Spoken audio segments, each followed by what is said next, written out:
Yo les trashers, Fall Guys c'est le nouveau jeu marrant du moment. Il est sorti le mois dernier et depuis c'est le jeu préféré de tous les gros streamers. Il y a plein de skins marrants qui ont été soumis et Aspaz et moi on est devenus des vrais pros sur le jeu. Enfin genre un peu quoi, genre on a fait quelques top 1, t'as vu. On y a énormément joué, on s'est beaucoup amusé et du coup aujourd'hui on est là pour vous faire une super vidéo qui condense toutes les meilleures astuces et conseils pour optimiser ses parties, faire un max de top 1 et pouvoir s'acheter ce super skin Naruto. On tarde pas plus que ça, c'est parti. Les astuces sur les courses. Allez, on part sur les astuces pour les maps de course. On commence avec hauteur vertigineuse. Alors, cette map est composée de plusieurs étapes. Pour la première, faut tout simplement connaître par cœur ce chemin et le refaire car c'est le plus rapide. Si jamais t'as un mauvais spawn, les chemins les plus optimisés, c'est ceux-là. C'est pareil, faut juste les apprendre. Aussi, on évite de sauter au maximum sur les plateformes tournantes car t'as une chance de te gameler, donc autant pas prendre de risques. Ensuite, dans l'étape suivante avec les boules qui tombent. Sachez que vous pouvez plonger sur les côtés et la boule ne vous fera donc pas trébucher. Essayez quand même d'éviter au max le contact. Pensez plutôt à slalomer entre les couloirs, mais gardez juste ça en tête car ça peut servir. Ensuite, étape suivante, vous passez par le chemin de droite car il est plus opti au niveau du sens des plateformes qui tournent. En gros, très simplement, ça vous fera gagner un tout petit peu de temps par rapport à celui de gauche. Et finalement, pour la dernière étape avec les boules qui glissent, vous avez simplement à vous coller sur la droite et atteindre la ligne d'arrivée. Et voilà, avec ça en tête, vous prenez un giga bon tracé et vous êtes sûr de jamais vous fail sur cette map.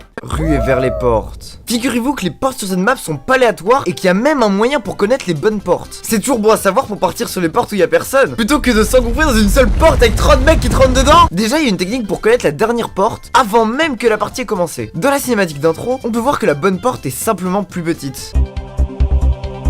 Là par exemple, c'est celle du milieu qu'il faut prendre. Mais pour les autres portes du coup, bah c'est simple. En gros, les 3 dernières portes ont une technique pour être passées. Les bonnes portes sont celles avec le dernier triangle le plus petit. T'y arrives pas du premier coup à voir la différence. Mais genre après 3 essais, ça devient super facile. Et du coup, tu peux prendre des chemins où il y a personne au lieu de galérer dans les endroits les plus blindés du monde. Hit parade. Sur cette map, il y a une technique qui est beaucoup plus facile et pas très connue. Genre quand t'es là, faut faire un saut et plonger. Puis quand tu te relèves, tu sautes. Car quand tu sautes dans les descentes, tu descends plus vite. Et ça marche pas que sur cette map d'ailleurs, cette astuce de sauter dans les descentes. On peut faire un parallèle avec plein d'autres endroits du jeu. C'est toujours bon d'avoir ça en tête. Comme ici par exemple sur la map hauteur vertigineuse.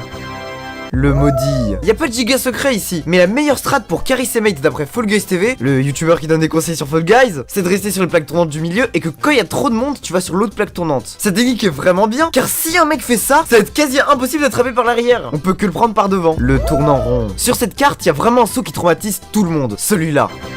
Il permet de s'assurer à 90% de se qualifier si on réussit, puisque très peu de personnes savent le faire. Alors qu'en fait, tout ce qu'il y a à faire, c'est juste de se mettre sur l'extrémité gauche et de plonger juste avant le saut. Tu passes quasi tout le temps, c'est vraiment une astuce super importante, ça permet de gagner à quasi tous les coups sur cette map. Ascension poisseuse. Cette map aussi fait giga peur. Alors oui, la lave monte vite, mais en fait il y a quelques shortcuts que vous pouvez apprendre. Au premier saut, on peut faire un plongeon pour atterrir plus loin dès le début, et pareil ici, on peut faire un saut. Bon, pour la suite c'est facile, faut juste prendre son temps. Oubliez juste pas de faire un saut plongeon lorsque vous arrivez à la fin, histoire d'éviter de vous faire grappe par les mecs relous qui attendent devant la ligne d'arrivée pour acquitter ton goûter. Après surtout gardez en tête que l'important sur cette map c'est finalement simplement de prendre son temps. La majorité des gens meurent très vite et il y a de la place pour tout le monde dans les qualifications. Essayez juste d'être prudent et de pas mourir, ça devrait suffire 90% du temps. Club des sauts. Bon là y a pas de giga astuce à part le fait d'au début suivre le truc vert pour avoir le moins de sauts possible à faire. Sur la pointe des pieds. Là c'est simple, faut faire la stratégie Aspaz.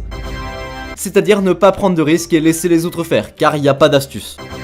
Le tracé est 100% aléatoire. Juste au cas où, gardez en tête que les dalles qui bougent, faut pas aller dessus car ça veut dire qu'elles sont fausses. Brouille-eux. Dans ce mode de jeu, il y a 3 équipes, les jaunes, les bleus et les rouges. Sauf qu'il y en a qu'une seule qui dégage, donc s'il y a une équipe qui est faible, go la focus, c'est vraiment la meilleure strat. Faut aussi surtout s'adapter par rapport à ses mates. Si tout le monde va en attaque, aller en défense, et inversement, c'est ça qui va beaucoup jouer. Les astuces sur les étapes finales.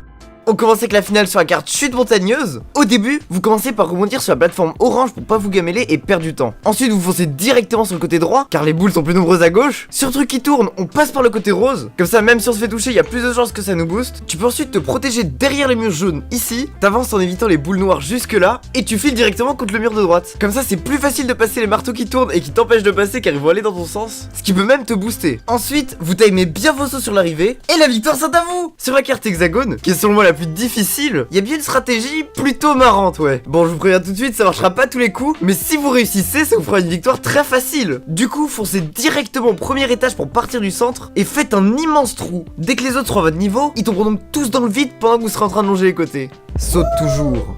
Bon là pour le coup y a pas de giga conseil. Ici juste des bases. Genre faut sauter de façon éloignée du centre pour avoir le plus d'espace possible. Gardez juste ça en tête et vous aurez un énorme avantage sur les autres car le mini-jeu est là vraiment facile. C'est même sans doute la finale la plus simple à gagner quand on sait ça. Pouf, ouais voilà, on a fait le tour des mini-jeux. En tout cas on espère avoir été le plus complet possible et que vous retiendrez au moins quelques astuces. Ça pourra toujours être utile et faire la différence dans vos games. N'hésitez pas à lâcher un pouce bleu de l'amour, à vous abonner, c'était Aspaz et Lohan, bonne chance pour vos top 1, allez les amis, ciao.